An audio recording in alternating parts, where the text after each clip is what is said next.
Ici Jean-Dominique Leduc et bienvenue à Vous avez dit BD. L'épisode qui suit fut enregistré dans le cadre de la 42e édition du Salon du Livre de Montréal, que je tiens d'ailleurs personnellement à remercier de cette généreuse collaboration. Alors sans plus tarder, bonne émission. Alors bienvenue à cette causerie portant sur la science-fiction en bande dessinée. Avec nous, je vous les présente, de très beaux invités. Tout au bout, on a François Vigneault, l'auteur de Titan, qui est paru chez Pow en 2017. Oui, c'est ça. Voilà. Vous êtes également l'illustrateur de 13e Avenue, qui est paru, une nouvelle série qui est parue à la Pastèque. Alors, François, bonsoir. Bonsoir. Au centre, nous avons Caroline Brault, jeune autrice montréalaise, qui nous a offert le diptyque, l'excellent diptyque, triptyque, la trilogie, excusez-moi, pardon, Hiver nucléaire. Tu travailles également comme coloriste.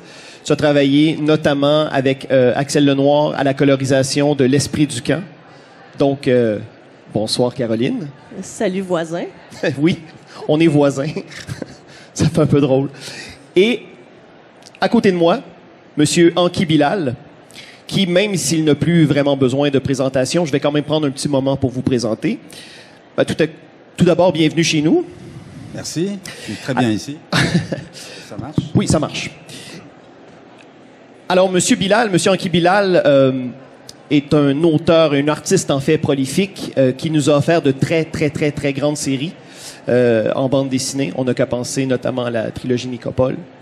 Vous avez débuté, il y a quelques années, un nouveau chantier du nom de Bug aux éditions Casterman. Vous avez également réalisé au cinéma 3 films, donc vraiment un artiste multidisciplinaire. Monsieur Bilal, bonjour. Bonsoir. Oui, bonsoir. Alors, parler de science-fiction, c'est un thème, ma foi, assez vaste. Le sous-titre de cette conférence, c'est science-fiction, genre pluriel. Vous avez, respectivement, dans vos albums, abordé le genre science-fictionnel de façon très, très différente. Alors, j'aurais envie de vous lancer tout d'abord une question assez générale pour entrer dans le vif du sujet. Pourquoi avoir choisi la science-fiction comme genre pour creuser votre récit? Alors, Caroline? Ah, c'est moi qu'on regarde? Il faut être... Non, mais les dames d'abord. Ah, merci. Pourquoi avoir choisi la science-fiction? Mais dans mon cas, c'était une façon d'exacerber la réalité. La science-fiction est dans Hiver nucléaire, c'est la toile de fond. C'est pas vraiment, c'est pas le moteur de l'histoire, la science-fiction. C'est plus une trame de fond pour exagérer la réalité. Puis. Oui, mais c'est quand même une réalité plausible. Oui, très cartoonesque, mais plausible. Peut-être, d'ailleurs, pour le bénéfice des gens présents, pour les auditeurs également, peut-être résumer ce qu'est le récit, ce que raconte Hiver nucléaire. Rapidement, la trilogie d'Hiver nucléaire, ça se passe dans un Montréal, dans un futur très proche, qui est enneigé constamment depuis 9 ans suite à un accident dans une centrale nucléaire fictive dans l'est de Montréal. Puis, c'est ça, tout part de la prémisse que la neige est radioactive et n'arrête jamais. Fait que c'est ça. En fait, la science-fiction dans Hiver nucléaire n'a pas vraiment de conséquences. Les radiations sont plus comiques qu'autre chose, là. Fait que même si c'est pas vraiment le cas, là, mais ouais. Fait que c'est un peu ça l'histoire, là. François, alors vous, des trois, vous êtes celui qui vous projetez le plus loin dans le futur. Titan, c'est à la fois une histoire d'amour, mais c'est aussi une histoire hautement politique. C'est une histoire sociétale avec des classes. Pourquoi avoir investi justement le genre de la science-fiction? Mais oui, comme tu as dit, pour moi, c'est comme une méthode de parler un peu à propos des problèmes sociaux de notre époque, de maintenant, mais avec, comme Caroline a dit, avec un arrière-fond de science-fiction, ça a comme ça permet de dire plus des choses, mais c'est pas comme trop réaliste ou trop proche à la réalité. C'est comme, il y a comme une distance narrative qui, pour moi, ça c'est comme un genre de libération où je peux faire plein de choses différentes. Puis c'est pas si lié à comme des événements réalistes ou des événements historiques, même si ça m'intéresse beaucoup. Avec le science-fiction, j'ai beaucoup de liberté. Ceci dit, bon, alors pour le bénéfice, encore une fois, des auditeurs, Titan, on est vraiment dans un futur très, très lointain. On est dans la colonisation spatiale. Et comment pourriez-vous résumer, en fait, le récit principal de Titan? Mon traducteur, parce que moi j'ai écrit en anglais. Oui, ça a été publié d'abord aux États-Unis. Exact, oui. Exact. Alors mon traducteur, Alexandre Fontaine-Rousseau, il résume souvent comme la lutte des classes en espace. Alors c'est comme une histoire avec comme des travailleurs puis des gérantes et le conflit entre les deux. Mais en ce cas, les travailleurs sont comme modifiés génétiquement pour travailler dans une lune. Dans des conditions très dures, alors c'est comme un peu plus exagéré. Et vous, dans votre cas, Anki, on est dans un futur très, très proche. On est en 2041. Et donc, c'est quand même... La prémisse, elle est plausible. Donc, Bug raconte l'histoire d'une crise numérique. D'ailleurs... c'est un peu angoissant à la lecture, même si, évidemment, le récit est vraiment chargé de moments de comédie. Vous, dans votre cas, encore une fois, ce qui est très, très particulier dans votre corpus, c'est que vous avez toujours été un petit peu en avance sur l'histoire. Alors, par exemple, dans les années 80, juste quelques années avant la chute du mur de Berlin, vous livrez Partie de chasse. Et par la suite, dans les années 90, un corpus qui s'intéresse à l'obscurantisme religieux arrive le 11 septembre. Donc là, Bug, ça va donc arriver. Mais oui, effectivement, depuis le début, mais je pense qu'on va tous dire un peu la même chose, oui. Et c'est bien, parce que c'est une manière plus confortable de parler de notre présent et de notre passé. C'est une manière plus libre d'analyser peut-être le fonctionnement de nos sociétés. Il y a ça, hein, on parle de l'humain, on parle toujours du sociétal, de la lutte des classes. On est forcément dans l'histoire du monde. Alors, de décaler ça dans un futur, moi je préfère proche, évidemment, c'est une façon très libre aussi d'oser prendre certains risques que, par exemple, les journalistes ne peuvent pas prendre. Ils sont tenus par la vérification des faits, et puis à un moment donné, la prospective, ça ne les concerne pas. L'exemple du sommet du monstre, quand j'annonce l'obscurantisme religieux, c'est parce que j'y crois réellement au moment où je l'écris. Parce que j'ai analysé, j'ai compris, comme un journaliste, qui se passait par exemple en Afghanistan avec les talibans, ces étudiants en religion, et il n'est pas très difficile d'extrapoler, de pousser un petit peu plus loin et de comprendre comment les choses peuvent tourner, en l'occurrence très mal dans ce cas-là. Donc on est un peu tous on est un peu des analystes et des conteurs. Alors il y a toujours cette dimension de l'imaginaire qui vient perturber. D'ailleurs, les gens sont souvent perturbés par la science-fiction parce qu'ils se disent ça ne peut pas exister, le futur sera pas comme ça, cette vision ne me convient pas. Mais c'est une façon de refuser le problème. Ceux qui n'aiment pas la science-fiction sont des gens qui n'aiment pas quelque part la vie sociale. Pourtant, même si vous vous collez sur la réalité, sur le passé, sur le présent et donc conséquemment sur un futur plausible, le genre science-fiction vous amène comme illustrateur à créer une grammaire graphique que vous n'auriez pas créée si vous étiez dans un autre genre, peut-être un peu plus introspectif ou un peu plus biographique. Dans quelle mesure, dans vos corpus respectifs, cette grammaire, cet imaginaire-là qui appartient à la science-fiction? Dans quelle mesure ça vous est nécessaire et dans quelle mesure c'est une partie importante du travail?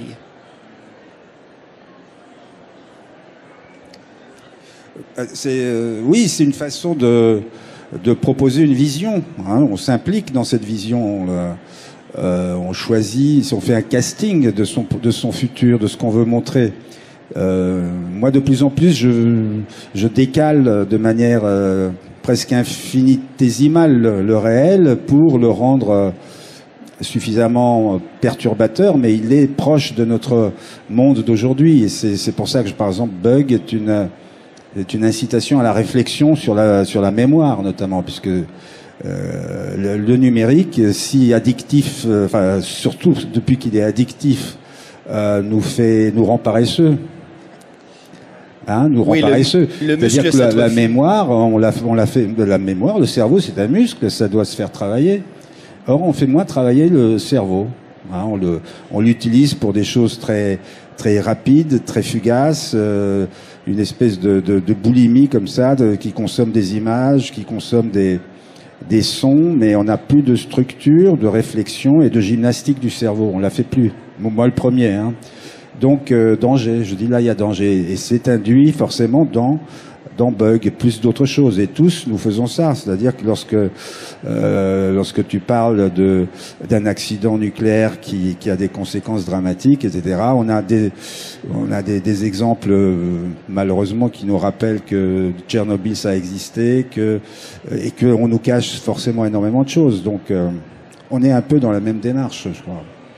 Ah, puis, dans mon cas, le symbole, si je peux revenir à ta question de la grammaire graphique, le symbole ultime du danger du verre nucléaire, c'est la centrale nucléaire.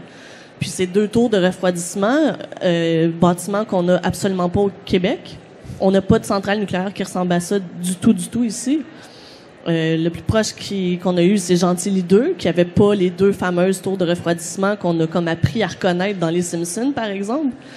Puis c'était tellement extraterrestre de dessiner ça. C'est comme un genre d'image qui m'a hanté depuis le début. Dès que j'ai commencé la série, je me suis dit qu'il fallait que je le fasse.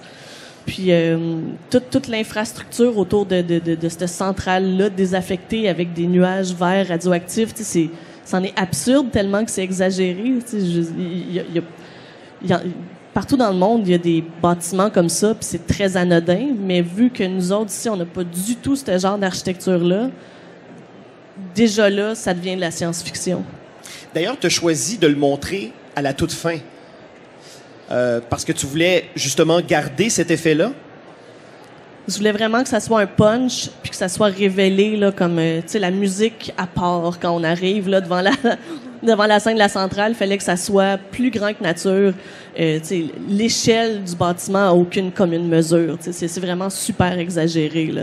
C'est ça qui est fun avec la science-fiction, c'est qu'on peut modifier des choses qui sont très anodines, comme l'architecture à un certain point. Même la forme de la neige devient menaçante. Dans la grammaire graphique, c'est ça qui est intéressant, c'est de modifier légèrement le quotidien pour que ça devienne d'un peu décalé, puis là, ça met mal à l'aise. Oui, moi, je trouve, comme tu as dit, que nous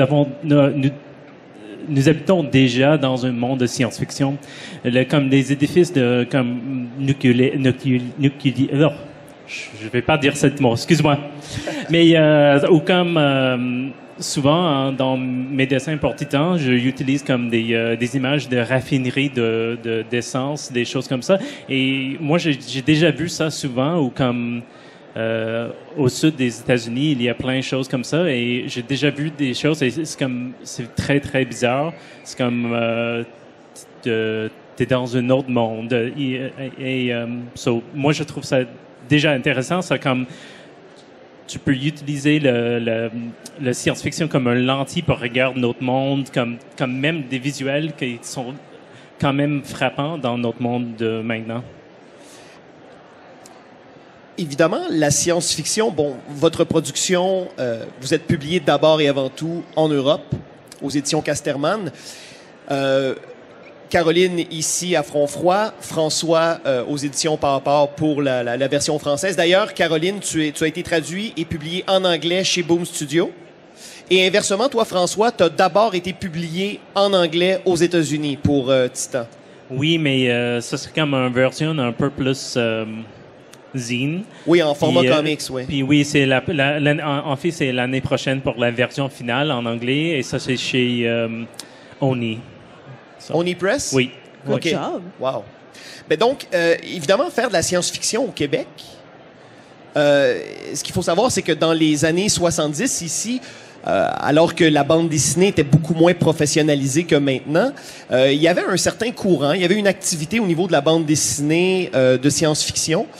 Et puis bon, est arrivé Crow. On a d'ailleurs Pierre Huet dans l'assistance. Donc bonjour Pierre. Et évidemment, l'avènement du magazine Crow a laissé la belle place à la bande dessinée humoristique. Et d'ailleurs, en 1983, Crow avait lancé un magazine qui s'appelait Titanic, donc un magazine qui se consacrait uniquement à la bande dessinée québécoise, dans laquelle d'ailleurs il y a eu des récits de science-fiction. Mais donc après ça, il aura fallu attendre quand même quelques années, soit le milieu des années 2000, avant que la bande dessinée de science-fiction reprenne un peu de sa vigueur.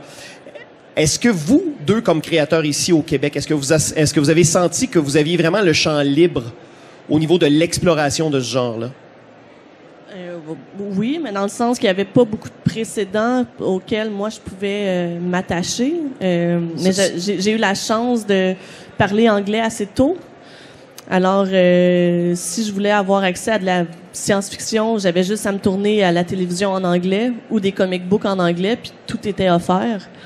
Alors, je pense que faire de la science-fiction en tant qu'auteur, j'avais pas grand-chose à rattraper.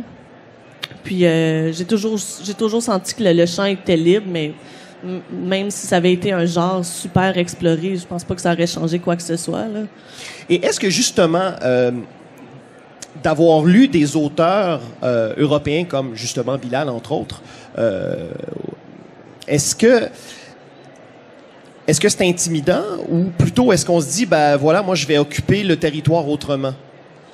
Mais au Québec, on est tellement à la croisée de plein d'influences culturelles. On a eu la chance d'avoir beaucoup de mangas puis de séries animées traduites en français, qui arrivaient ici, qui n'arrivaient pas ailleurs, qui venaient de la France.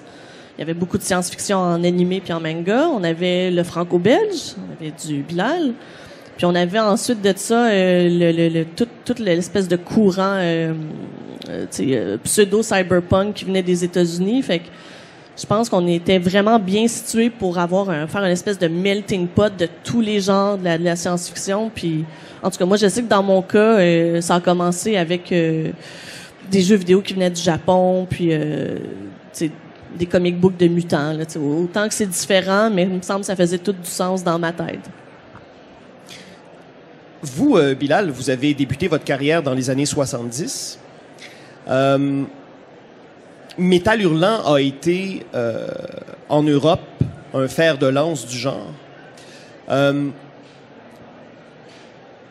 Et vous avez, en plus d'avoir fait de la bande dessinée et de faire de la bande dessinée, vous avez touché également au cinéma, donc une extension de votre œuvre, toujours dans le même genre. De passer de deux médiums différents, là, de la bande dessinée au cinéma, dans le traitement de ce genre-là, qu'est-ce que vous avez trouvé de plus étonnant ou de plus surprenant? Avant de répondre à cette question, je dirais que, pour prolonger cette discussion, je dirais que la science-fiction, c'est vaste. Et en même temps, qu'est-ce que c'est que la science-fiction, sinon le monde dans lequel on vit? Ce que tu viens de dire en disant, on vit dans un monde de science-fiction, moi j'en suis convaincu. Pour moi, Bug, c'est pas parce que ça se passe en 2040 que c'est de la science-fiction. Si ça se passe en 2040, c'est parce que j'avais besoin pour mon récit que des cosmonautes puissent revenir de Mars. Bon, donc par définition, on voit difficilement une mission sur Mars avant 2035. Elon Musk pense faire mieux, plus vite, mais pourquoi pas? Moi, je suis pour. Donc le but, c'est plutôt de raconter le monde d'aujourd'hui, de le propulser dans une zone très très proche d'un futur qui nous fasse prendre conscience de ce que nous sommes en train de faire, de qui nous sommes. Donc c'est ça l'idée. Et mes films, c'est un peu la même chose. Bunker Palace Hotel, c'est un film politique, c'est de la politique fiction, mais on n'est pas à des années-lumière, on est dans un souterrain, dans un hôtel souterrain qui est là pour protéger un pouvoir dictatorial. Bon. Donc on est quand même toujours très très proche du monde réel, et le simple décalage fait que la réflexion est différente. Alors, est-ce que la science-fiction commence là? Moi, je ne sais pas. Je suis pour que, à la limite, le terme science-fiction n'existe plus. En fait, c'est que c'est un terme qui enferme encore, ouais. qui enferme dans un genre. Est-ce que de se poser la question du nucléaire, d'imaginer une dérive, un accident, etc. Bon, Tchernobyl en soi, c'était de la science-fiction. Personne ne pouvait imaginer ça puisse exploser. Il faut voir la série d'ailleurs qui est très très bien réalisée sur Tchernobyl. Ouais. Donc voilà, moi je pense que c'est la littérature de science-fiction, et c'est de la littérature avant tout. C'est de la littérature avant tout. Et voilà, donc je m'éloigne un peu de la question que vous m'avez posée. Après le passage du statut d'auteur-dessinateur au cinéma, ce n'est pas si compliqué que ça. C'est un travail d'équipe, le cinéma, donc on se fond très très vite dans une logique d'équipe. C'est un travail d'équipe, hein, ça n'a plus rien à voir. Nous, on est tous des solitaires, et lorsqu'on passe derrière la caméra, avant de dire moteur, on a énormément travaillé, délégué, discuté. Et en général, on arrive sur le tournage, au moment de dire moteur, on est épuisé. Mais c'est comme ça. Oui. Et évidemment, c'est une façon, et vous l'avez dit d'entrée de jeu, la science-fiction est une façon de parler du monde dans lequel on vit. Pourtant, il y a de plus en plus de productions, surtout à l'écran, parce que du point de vue technologique, maintenant, avec les effets spéciaux, on a les coups des franches. Et on a l'impression parfois que c'est un peu galvaudé aussi. Et que là, tout à coup, tout est prétexte à science-fiction du moment qu'il y a un truc qui vole dans le ciel ou qu'il y a une espèce un peu étrange qui parle une drôle de langue. Est-ce que vous avez l'impression que cette surexposition peut affaiblir si la science-fiction en est vraiment un genre? Je termine rapidement. Je pense que c'est effectivement cette course à l'esbrouf visuel, aux effets de plus en plus exceptionnels. Regardez, ça n'a jamais été fait. C'est ça l'idée, en fait. Ça n'a jamais été fait, donc on le fait. Donc c'est une course, c'est une surenchère qui est pour moi assez contre-productive, assez stupide. Ça vient évidemment des États-Unis avec les blockbusters. Alors, de temps en temps, il y en a un qui a suffisamment de recul et de dérision pour nous prendre autrement. Mais sinon, quand c'est du premier degré, c'est triste et c'est bien dommage. Est-ce que vous pensez justement que le médium de la bande dessinée est davantage outillé à éviter ces écueils-là? Ben, je sais pas si je suis prête à dire que on peut avoir une saturation dans un genre ou il y a des bons films d'auteurs de science-fiction, puis il y a des très mauvais films ordinaires bourrés d'effets spéciaux. Je pense pas que de mettre une équipe d'effets spéciaux veut garantir que c'est un film de science-fiction. Là, je pense qu'on peut faire la distinction. Mais je pense que plus on intègre la technologie dans nos vies de tous les jours, plus le terme justement science-fiction en tant que tel, comme un futur lointain peuplé de technologie, je pense que initialement c'était beaucoup ça la science-fiction. C'est peut-être en train de perdre sa définition, sa vieille définition. Puis très honnêtement, moi je suis à l'aise avec le fait que ça change, là. Peut-être que de la science-fiction, dans 20 ans, ça va être des récits où est-ce que les gens envoient des fax. Hein. Peut-être pour des nouveaux lecteurs, de la science-fiction, ça va être un futur, un genre de monde alternatif où la technologie a jamais pris ce cours-là. T'sais, on commence à avoir des genres d'uchronie où si c'était pas les téléphones cellulaires, ça aurait été quoi, les vidéophones, fait que je pense que non, la science-fiction va peut-être changer de définition, peut-être le terme va disparaître, on sait pas là. Qu'est-ce qui vous inspire le plus dans votre travail? Par exemple, pour Titan, qu'est-ce qui vous a, vous, François, le plus inspiré? Ou quelle a été la pulsion? Quel a été le moteur? Ce qui vous a lancé?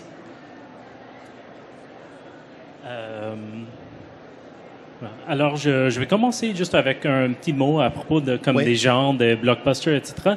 Et moi, j'hésite à juger trop comme des blockbusters, même si je trouve des fois vraiment stupides, parce que ça peut être l'inspiration pour comme une nouvelle génération des dessinateurs, des auteurs, des réalisateurs. Parce que moi, par exemple, je suis vraiment comme inspiré par des choses comme Terminator, des Aliens, des choses comme ça. C'est comme quand même des blockbusters quand même grands avec des effets spéciaux.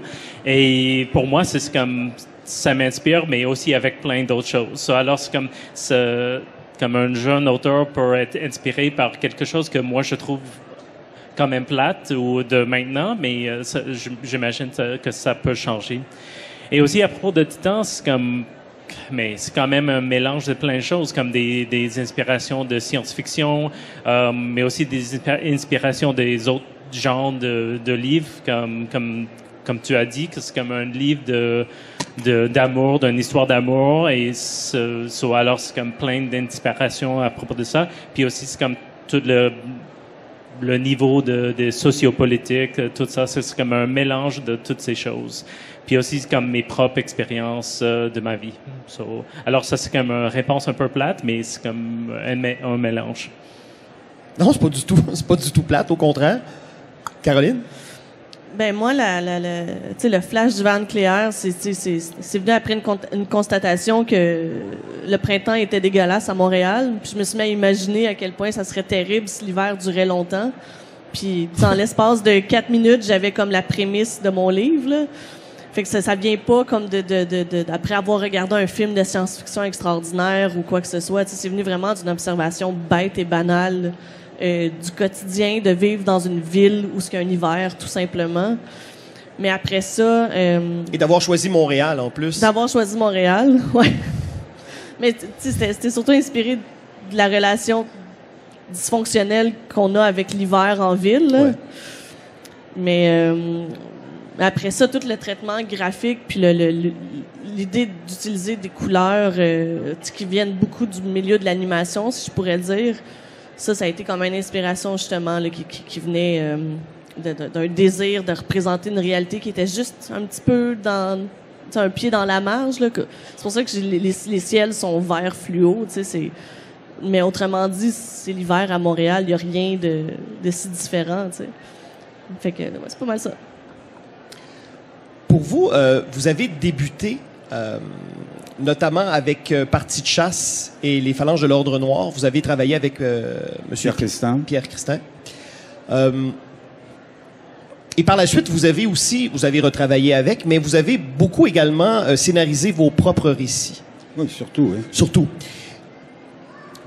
Et est-ce que vous avez déjà eu envie de faire des récits, par exemple, je sais pas moi, de toucher plus à l'autobiographie ou d'aller dans un truc vraiment plus documentaire?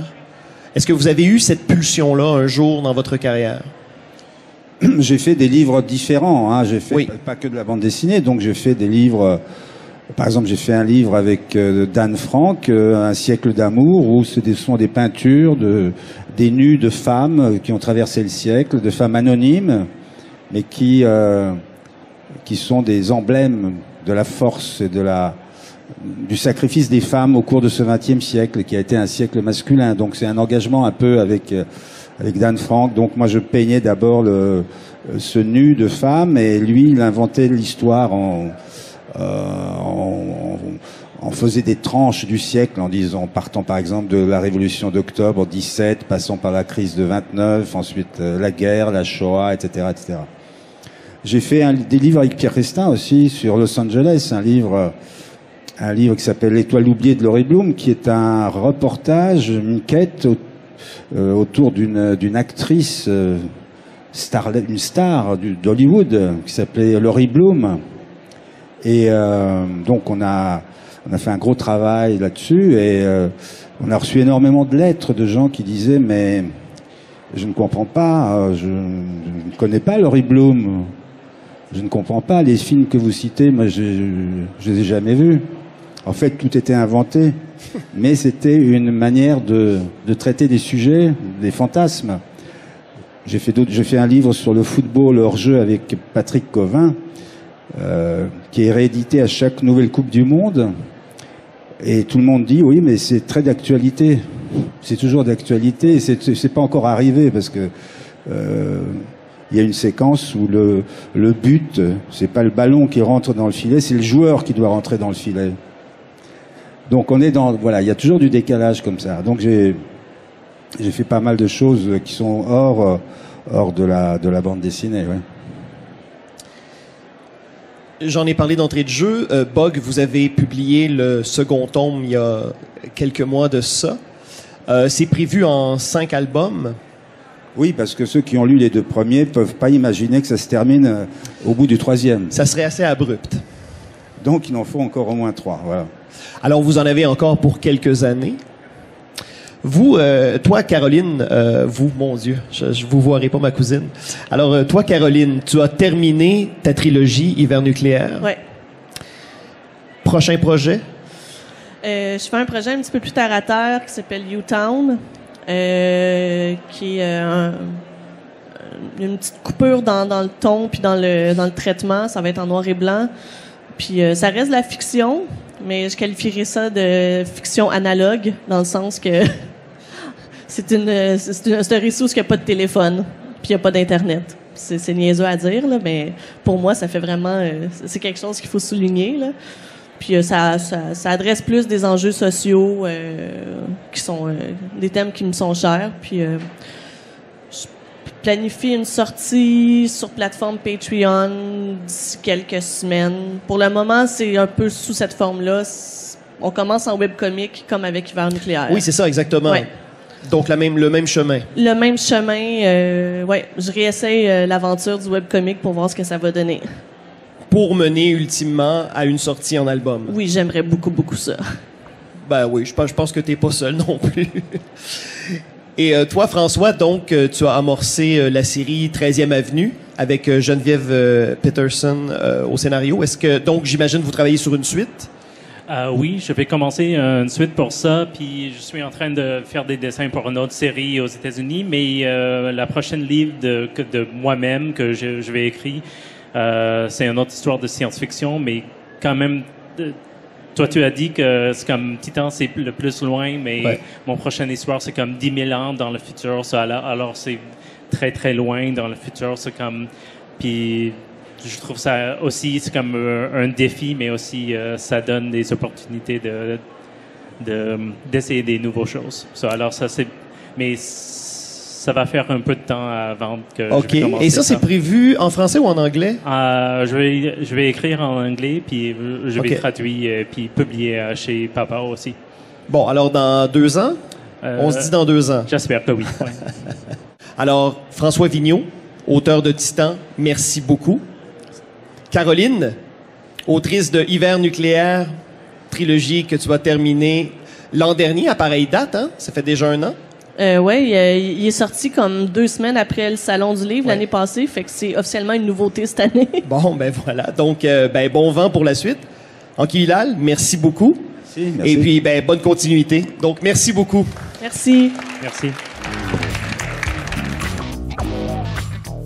C'était Vous avez dit BD, édition spéciale Salon du Livre de Montréal. Merci d'avoir été des nôtres.